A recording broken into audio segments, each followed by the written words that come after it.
Hi friends, gobi రా food mixture ఎలా చేయాలో చూద్దామా.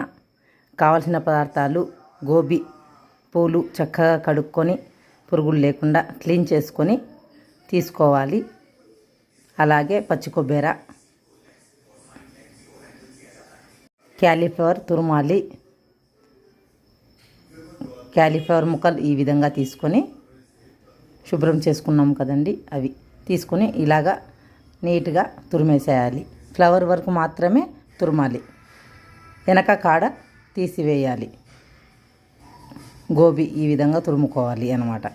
అలాగే కేవలం ఒక్క పావు స్పూన్ నెయ్యి వేసి మినపబ్యాళ్ళు, జీలకర్ర, ఆవాలు వేసి పోపు పెట్టుకోవాలి. మనం తురుముకున్న క్యాలీఫ్లవర్లో పచ్చి కొబ్బరి తురుము వేయాలి. అలాగే బుడ్డల పొడి వేయాలి.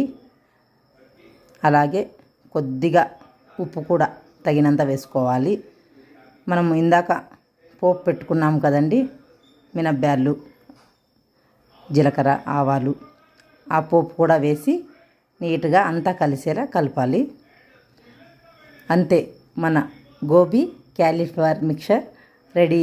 అమృతాహారం అద్భుతంగా ఉంటుందండి, చాలా చాలా బాగుంటుంది. ఒక్కసారి ట్రై చేసి చూడండి, తిని ఎలా ఉందో కామెంట్ చేయండి. ఓకేనా friends? Thank you so much.